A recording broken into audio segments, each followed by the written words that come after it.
stretching out through mainland New York, from Yonkers to Albany and many towns in between.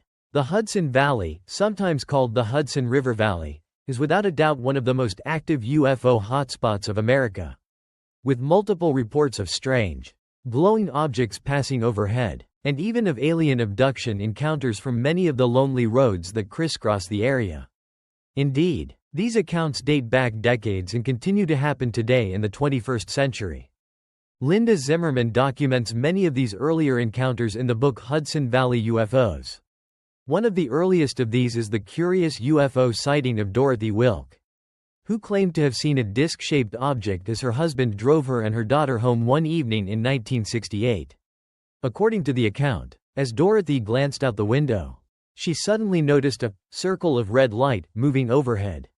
She quickly drew her husband's attention to it, and he promptly pulled the vehicle to the side of the road so they could take a closer look. As they looked on, they could see that the lights were clearly part of a huge, circular craft that was moving back and forth, directly over the road. Then, things turned even stranger. As they looked on, a light beam suddenly emanated from the bottom of the object, lighting up the ground below before disappearing. This light beam appeared several times before the craft suddenly shot up high into the night sky, at a high rate of speed.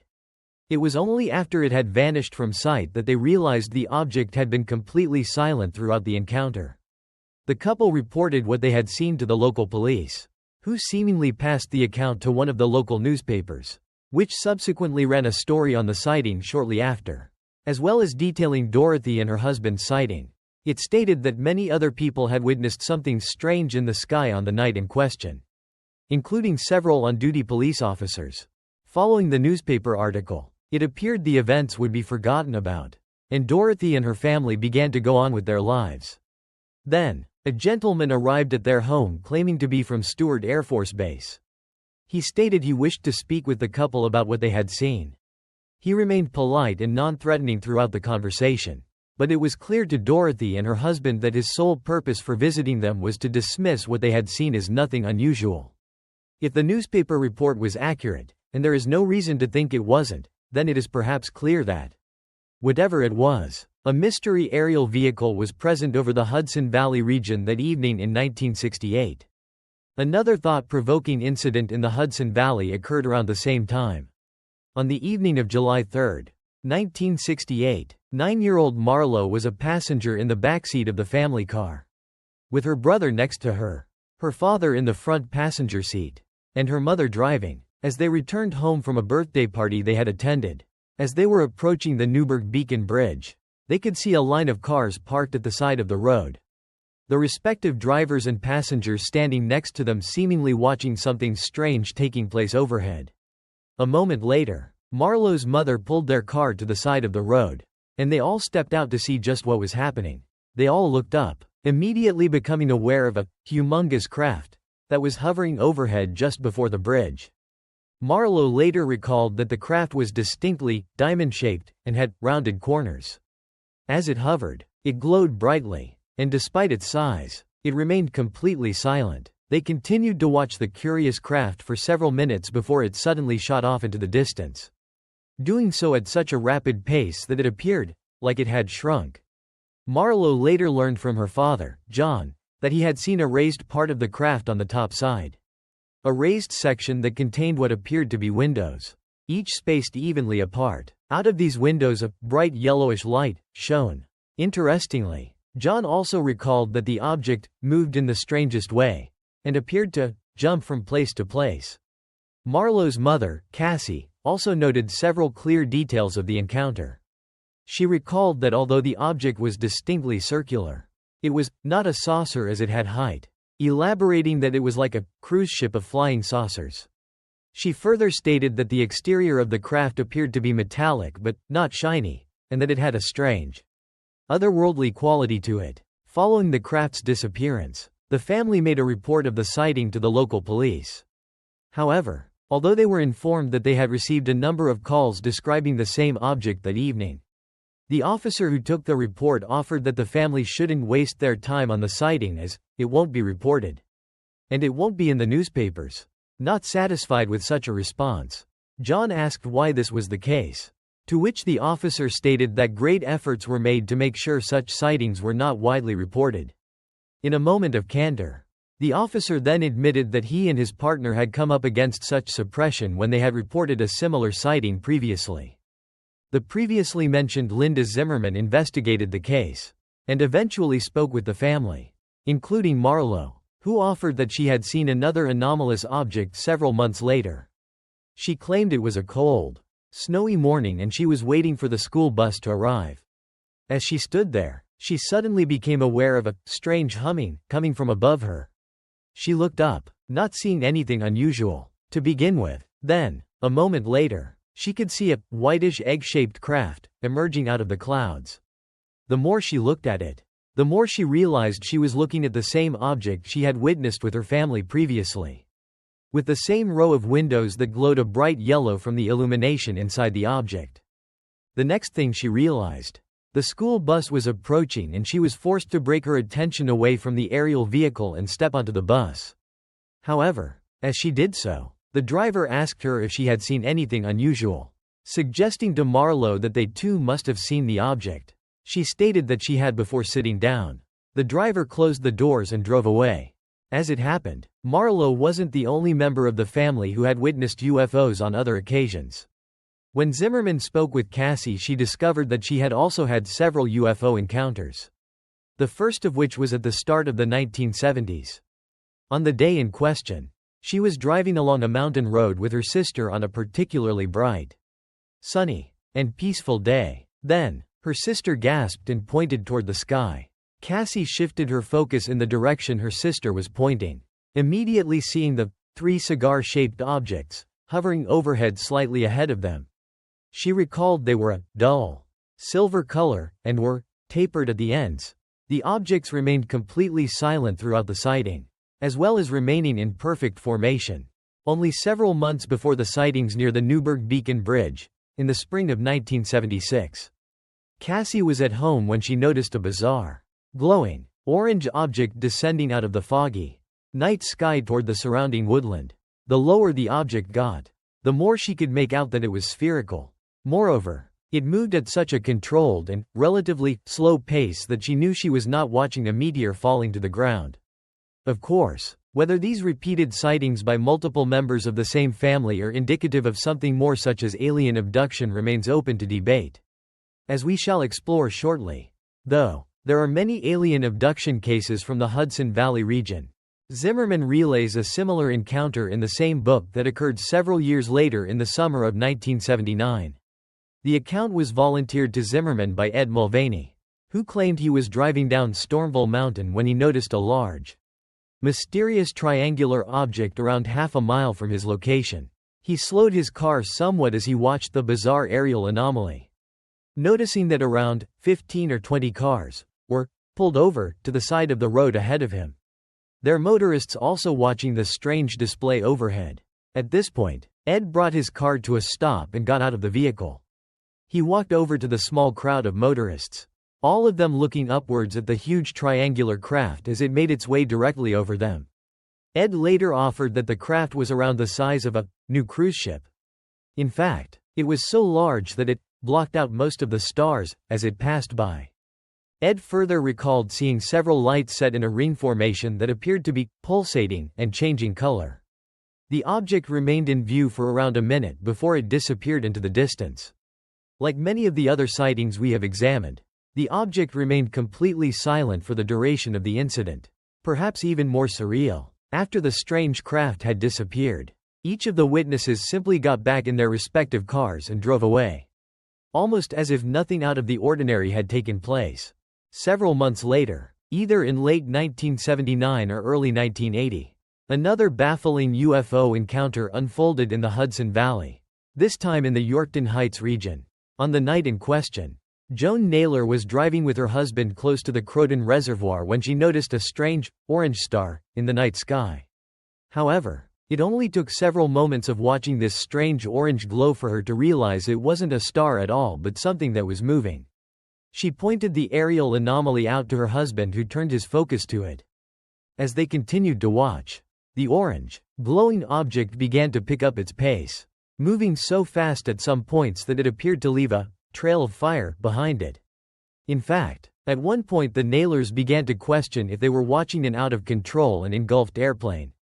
However, the control the object appeared to operate under showed them they were witnessing something completely out of the ordinary. At this point, they pulled their vehicle to the side of the road and stepped outside. By now, the bizarre object was much closer. So much so, the sky around it began to take on an orange glow. Then, suddenly and without warning, it changed direction. As it did so, the glow coming from it increased in intensity. Of more concern, the object was heading in their direction. Within a few moments, it passed directly over the top of them and headed toward the reservoir. As it did so, they could both see that the object was a distinct triangular shape and, as we might imagine, it made no sound whatsoever, traversing the sky in complete silence. The nailers could also see that at each point of the triangle was a white light. A detail that would show up in multiple reports of triangular objects over the coming years. With the object almost out of sight, the couple got back in their car and set out to the Croton Dam, hoping to get a better look at the strange and futuristic craft. As they made their way there, they managed to pick out the lights of the object, now hovering on top of the mountain, a short distance away. The object began to rise into the night sky. At the same time, the couple became aware of a sudden loud rumbling sound. The next thing they knew, 3 military helicopters rose into the air in front of them, seemingly from out of the valley below. Instead of approaching their vehicle, though, they headed in the direction of the triangular craft. Within moments, the object and the 3 helicopters had disappeared into the distance. Interestingly or not, when Joan went to report the encounter, she found that no one was interested in making any official documented report. Make of that what you will. Undoubtedly, the most active, and certainly most well-known UFO encounters were the wave of sightings that hit the region in the early to mid-80s. The initial sightings of the Hudson Valley UFO wave, as it would be referred to over the coming years, arguably began on the evening of March 17, 1983, over the town of Brewster. Suddenly a quiet night turned electric as the town's telephone switchboard burst into life, eventually becoming jammed due to the sudden surge of calls, all of which were reporting the same thing. Strange and unsettling lights moving across the sky. At the same time, motorists on the now gridlocked Taconic Parkway left their vehicles to get a clearer view of the aerial display. The closer they looked, the more certain they were that the lights were connected to a huge mothership-type craft. One of the witnesses that night was Dennis Son, a married father of 5 children who had been a government employee for almost 20 years, and who was at home when he witnessed the strange craft go directly over his property. As the object passed overhead, he claimed, "Thoughts started to flood my mind. Thoughts of the craft touching the ground. Thoughts of an encounter with an alien being. Thoughts of being abducted. All types of fearful thoughts started to enter my mind. Whether these thoughts were some kind of transference of information, an attempt at communication, even repressed memories of a previous encounter, or simply nothing more than an active imagination is open to debate." Son, though, is a very credible witness who also took in a considerable amount of detail regarding the object. He recalled, for example, that the craft was definitely 3-dimensional and made of a girder-like, dark gray metallic outer shell. Moreover, it had lights that were all brilliant colors, all around its exterior and appeared very much like a floating city lit up at night. Another mass sighting unfolded several months later in late June. Once more, multiple calls came through the switchboards of the region, with residents reporting hearing a disturbing low humming sound before seeing a huge, disc-shaped object with multiple colored lights around its exterior passing overhead. Some of the witnesses later claimed that the object was approximately the size of 16 or 17 houses. These sightings and reports continued over the following years, although, suspiciously to some, news reports of them appeared to die down. Some of the reports, though, were not only amazingly detailed but remarkably credible. In the summer of 1986, for example, Rob Levine was driving home from work when he noticed what he thought was a low-flying vehicle, possibly one that was in trouble. As this aerial object neared his vehicle, he slowed down his car, eventually bringing it to a stop. He turned his attention skyward, noting that the object was flashing with multiple different colored lights and appeared like nothing he had ever seen before. He kept the lights in his sight, watching as they appeared to move further away and then closer again. Repeating this several times, they then flashed in a V shape before forming into letters or symbols that he had not seen before. As this was happening, strange beams of light emanated from the underside of the object and stretched toward the ground. He later stated that he had the impression that the craft was attempting to communicate with him. He also noticed that throughout the encounter, his surroundings were unnaturally quiet, almost surreal. These sightings in the early to mid-1980s are just some of the many that were reported during this time. Just to demonstrate how busy this period was, between 1982 and 1986, there were over 300 such reports made from this region of New York. It is also worth our time to examine some of the strange events that took place in Pine Bush, many of which were documented in the book Silent Invasion, The Shocking Discoveries of a UFO Researcher by Ellen Crystal, who spent over a decade investigating the strange goings-on there, as well as multiple sightings of strange objects. Crystal relayed accounts of these otherworldly objects landing in, or taking off from, nearby fields, even managing to capture several pictures of these futuristic aerial vehicles. However, as most of these were unclear and blurred, many people distanced themselves from her claims. She would offer that the reason for the blurred images was due to intentional magnetic or microwave disruption focused on the camera, or film by the aliens to camouflage their craft.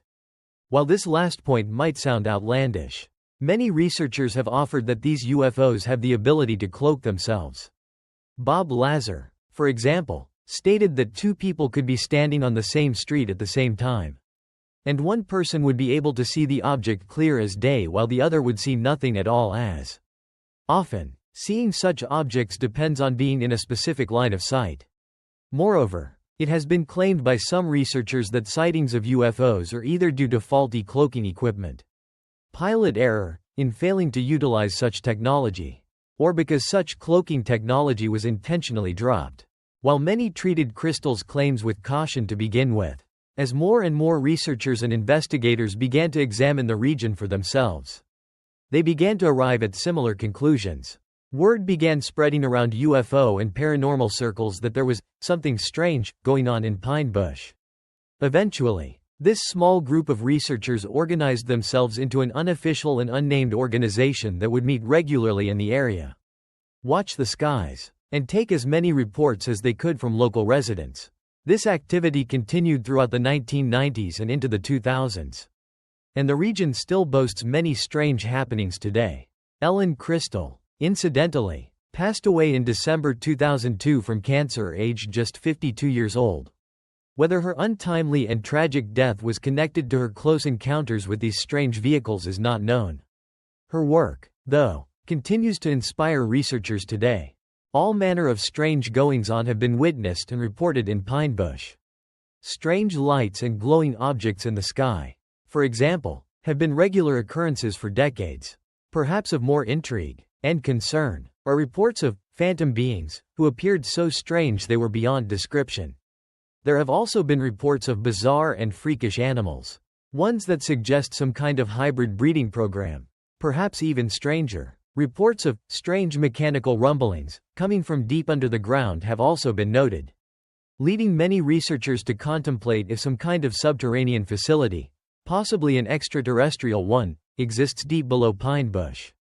Many of the farmers in the region have not only reported seeing these strange, futuristic objects hovering over their fields but have also discovered mounds of earth beneath where the respective objects hovered as if they had been piled up by a tractor. In the surrounding woodlands, strange, white orbs of light have also been regularly reported. Over the years, several residents have attempted to capture these orbs on film, often referred to as Tesla globes.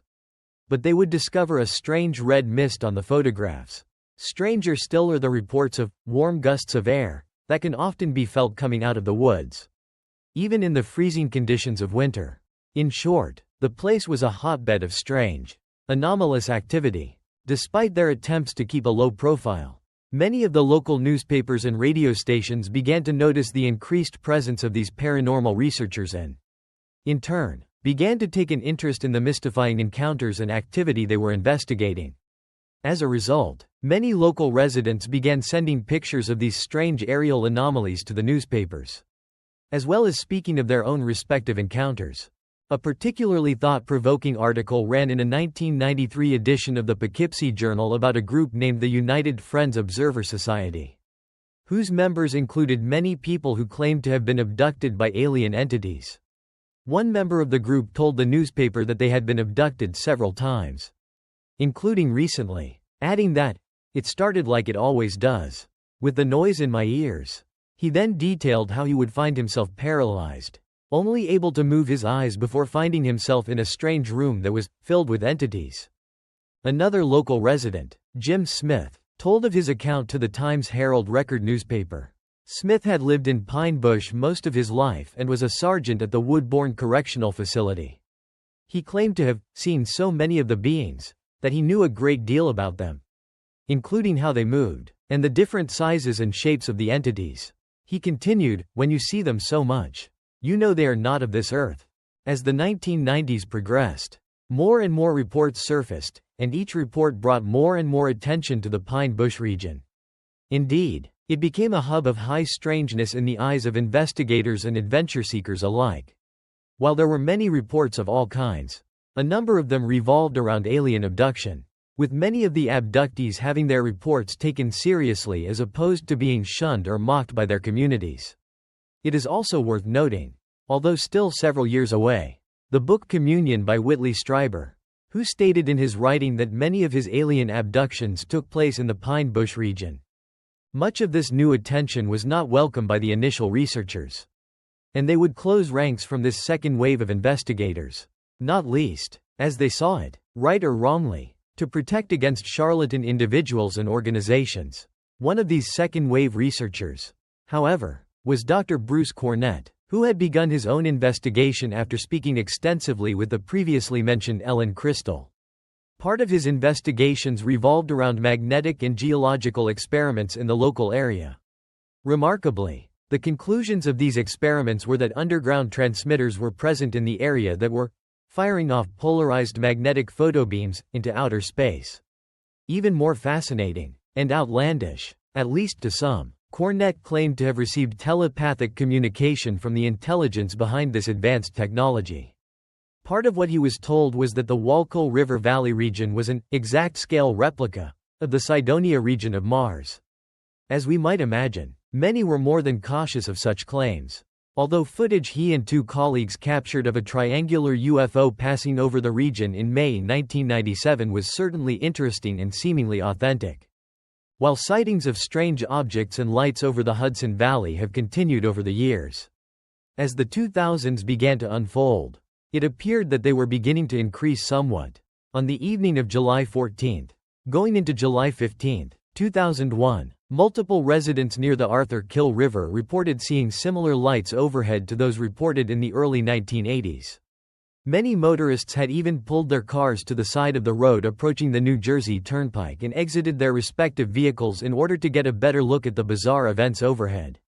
As they moved across the sky, these glowing orbs were in a clear V-shaped formation. Although witnesses disagreed whether the lights were part of a large, solid object or individual objects in their own right, some reports offered that the lights began to separate from the formation one by one. Whatever the truth, that something strange was over the New Jersey Turnpike that summer's evening in 2001 is without doubt. Whether of consequence or not, nearby Newark Airport or the local weather services failed to pick up any sign of the anomalous object, or objects, on the radar equipment. According to a report on the National UFO Reporting Center, NUFORC, website, on the evening of March 17, 2006 in the Nanuet region, an anonymous resident was stepping out of their house and onto their driveway to greet their grandparents, who were just pulling up on the drive, when they noticed several strange lights moving really slowly overhead in the distance. Almost instinctively, the witness pointed toward the sky in the direction of the bizarre lights.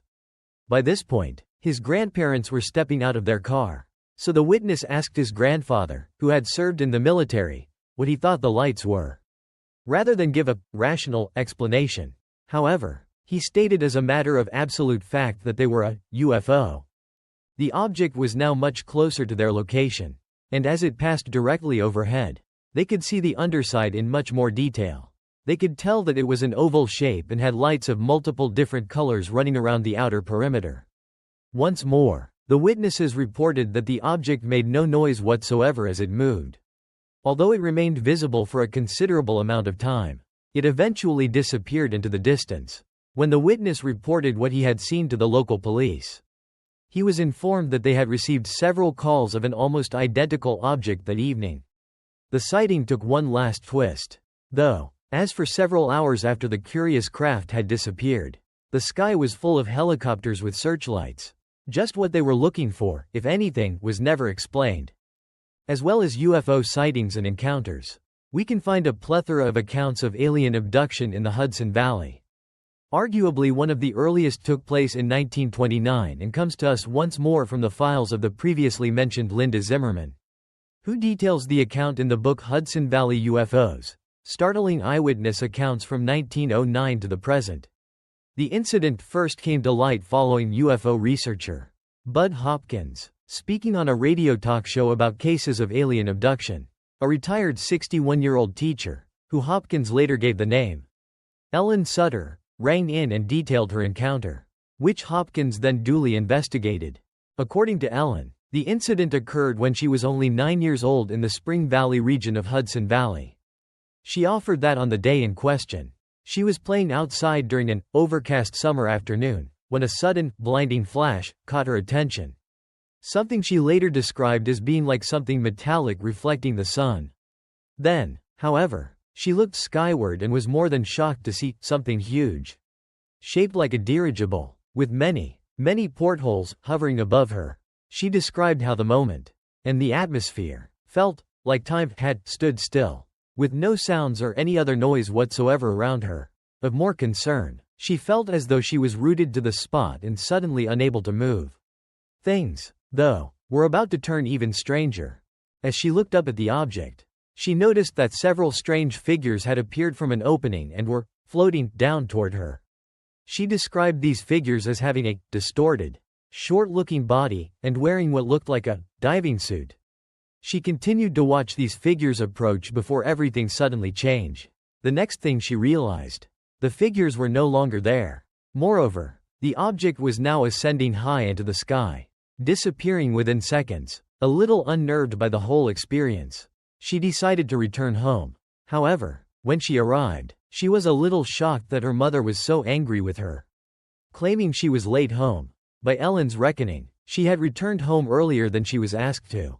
We might surmise from this that she experienced missing time, indicative of alien abductions. Whatever the truth, because of the strangeness of the incident, not to mention the amount of time she couldn't account for, she decided to keep the bizarre events to herself. Another intriguing alien abduction encounter is detailed in the book Night Siege, Hudson Valley UFO Sightings by J. Allen Hynek, Bob Pratt, and Philip Imbrogno, involving a man named Ray, who experienced something very much out of the ordinary near Croton Falls. According to his account, Ray was driving near the reservoir on the evening of March 13, 1988. He was returning home from visiting a friend and was driving along a particularly dark and lonely stretch of road. Suddenly, he noticed a strange group of bright, white lights moving ahead of him at a particularly low altitude over the water.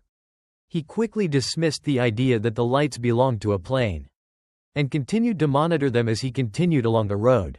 Several moments later, he noticed a gap in the trees at the roadside and decided to pull his vehicle to the side of the road so he could get a better look at the aerial anomaly. He remained in his vehicle, peering through the window, and from this vantage point, he could see that the lights were heading in his direction. The more he looked at them, the more he could tell they were attached to a solid structure. This object passed directly over the top of him, allowing him to see that the object was triangular and was, like multiple other cases we have examined here, completely silent. As it made its way across the sky, he saw several white flashes of light, similar to a strobe light, emanating from the underside of the craft.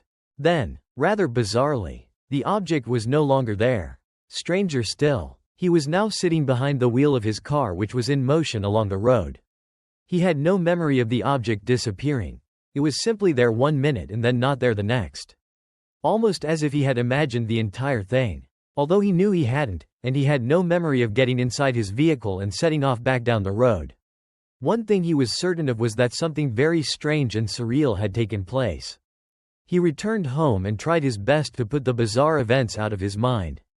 However, as the days went on, a feeling of general confusion and uneasiness overtook him. At the same time, he was suffering from intense nightmares that would cause him to wake in a panic. Eventually, he realized he had to report the encounter to someone, and eventually contacted Imbrogno. Ultimately, Ray underwent hypnotic regression to unlock his memory of the unsettling events that evening near the reservoir, with Dr. Gene Mundy running the session. And the details that emerged were startling. While Ray was watching the object, just after the bright flashes of light began, he was somehow transported into the craft. He couldn't recall actually entering it, a trivial but seemingly important detail that shows up in many alien abduction cases, but suddenly found himself lying on a table in a strange room. Around his head was some kind of strange instrument, and he had no feeling in his legs, as if they had been numbed. Of more concern, though, several strange figures were standing around the table looking at him. The descriptions he gave for these entities fit how most of us would recognize a typical gray alien being. Without warning, one of the creatures moved toward him and inserted something into his nose, causing him immediate pain. A moment later, the object was removed and Ray was allowed to get up from the table. One of the figures then guided him toward some kind of futuristic-looking control panel. None of them spoke to him, not even telepathically, but he had a bizarre understanding of what they wanted him to do. Frustratingly, however, although he could recall the control panel, as well as understand these unspoken instructions, he couldn't remember any of the details. This is another detail that resonates with many other alien abduction cases, that some kind of memory block is put in place by the abductors that even hypnotic regression can't unlock. Could this have been the case here? Then, Ray's next memory is of sitting behind the wheel of his car driving down the road. Ray, however, would make some intriguing statements to Imbrogno following the regression. He offered, for example, that he had a deep belief that these alien entities, if that is what they were, would return for him in the near future.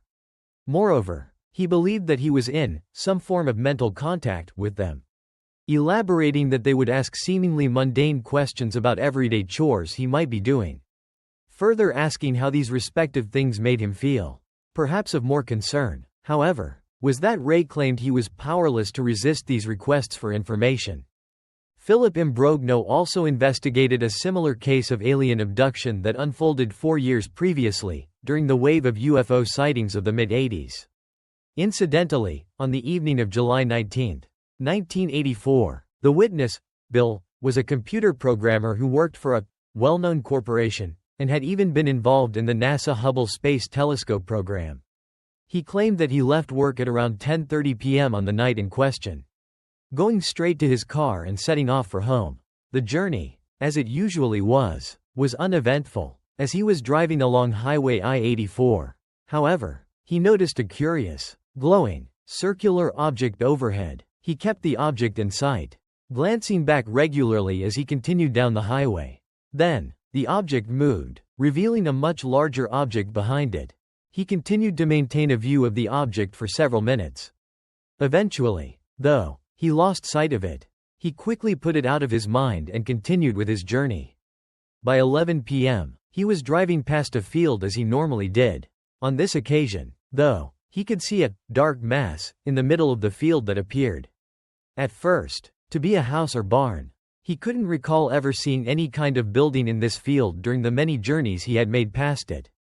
Nor could he recall seeing any kind of building project here. At this point, intrigued more than anything else and not making a connection between this mystery, building, and the strange object he had seen only minutes earlier, he began to slow his vehicle so he could take a closer look. As his eyes adjusted, he saw that the dark mass wasn't a building but a futuristic-looking object that was huge and dark and tapered with ultra-smooth sides. Then, the object began to ascend, remaining completely silent as it did so. At the same time, the car radio began to weaken, with the music that was playing suddenly sounding distant. As this was happening, Bill began to feel a surge of fear run through him, a fear, despite the surreal situation, that he couldn't explain. He immediately pressed down on the gas and drove away from the scene as fast as he could. After several moments, the object was no longer in his sight. Sure that he was at a safe distance, Bill began to slow his car and calm himself. A short time later, though, he noticed a strange light that appeared to be on the other side of a hill he was approaching. As he came to the top of the climb, he could see the unsettling object once more slightly ahead of him. He brought his car to a stop and turned off the headlights. A moment later, the white and yellow lights of the object also went out. Then, it began moving in his direction. Interestingly, although stating to Imbrogno that he didn't want to make light of this, the ship looked like one of the Star Destroyers in Star Wars. The object continued its approach, eventually passing directly over the top of him. As it did so, Bill noticed several circular openings on the underside that appeared to be some kind of tunnel-like entrances. What's more, in an almost identical detail to the previous abduction near Croton Falls, white strobe-like lights began to flash from these openings. The object continued passing over him and he continued to watch. Then, in a second, he was suddenly at the bottom of the hill, around 600 feet from where he was standing only moments before. Moreover, the object was nowhere to be seen, but he had no memory of it disappearing or heading into the distance. He estimated that he had been watching the object for around 30 minutes. However, when he looked at his watch, he was shocked to see that it was 15 minutes after midnight. He was missing around 45 minutes. Furthermore, he noticed a sudden stiff ache in his neck. He immediately continued on his journey home, telling his wife of his surreal encounter upon his arrival. After speaking about it for a little while, the couple retired to bed. However, in the middle of the night, Bill suddenly awoke screaming, "Get away from me!" These intense night terrors continued for several weeks, with Bill unable to recall what took place in them. Only that something was after him. Eventually, realizing that there was more to the strange encounter than what he could recall, he sought the help of Imbrogno, who would recommend using hypnotic regression to unlock his subconscious memories of the night in question. Upon being regressed, Bill recalled standing in front of the object as it headed in his direction. Then, however, he began to reveal much more than he had previously remembered. As the object passed over the top of him, he suddenly saw someone standing in the road. He is now walking toward the car. As the figure approached, a voice entered his mind. It urged him not to be fearful, adding that he had been selected. The next thing he knew, he was floating in the air, seemingly heading toward the craft. Then, as we highlighted earlier, he had no memory of actually entering the craft but suddenly found himself lying on a table in a strange room. Once more, in a similar detail offered by Ray, he noticed how his legs felt like dead weights, and he was unable to move them. Of more concern, though, were the 6 strange figures that were standing around the table. He described them as being small, with large head with round eyes, that were all black, with no pupils and appeared similar to shark's eyes. He also recalled that each of the figures was dressed in skin-tight suits. As he was looking around him, he noticed that one of the figures was manipulating some kind of device near his head. A moment later, the device began to vibrate and he felt an intense pain spread throughout his skull, elaborating that it felt like a drill going through my head. Once more, a voice entered his mind, telling him that they had been looking for something and had found it. Following this, the feeling began to return to his legs and the voice told him that he could get up from the table. 2 of the figures led him from the table to another part of the room.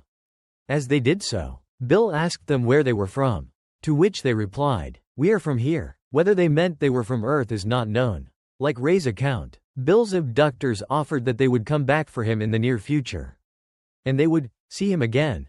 It was, though, their last revelation that caused the most concern. They told Bill that they needed access to human beings as they have trouble living in our world, adding that they came from a place which is very ugly. Although we don't have time to go into them here, it is worth noting that as well as UFOs and alien encounters, the Hudson Valley is home to all manner of high strangeness and bizarre goings-on. There are multiple reports of Bigfoot encounters. For example, something which is particularly intriguing as we find many other UFO hotspots are also awash with an abundance of Bigfoot sightings. As many researchers have already suggested, There appears to be a genuine connection between these beastly creatures and apparent visitors from another world. Could it be that these Bigfoot creatures are also extraterrestrial? Or are these hotspots hubs of general paranormal activity and not exclusively UFO encounters? And if that is true, might we assume that Bigfoot, rather than being some kind of flesh and blood creature, has more of a supernatural element to it? There are also a number of haunted buildings and hotels in Hudson Valley, as well as reports of portals and ancient gateways to other worlds, perhaps again suggesting hubs of paranormal activity in such locations. If we return our focus purely to UFO encounters for a moment, though, we might ask how many of those are the result of intelligence from another world or dimension, and how many might be top-secret military aerial vehicles. Might this explain the strange rumbling sounds beneath the region?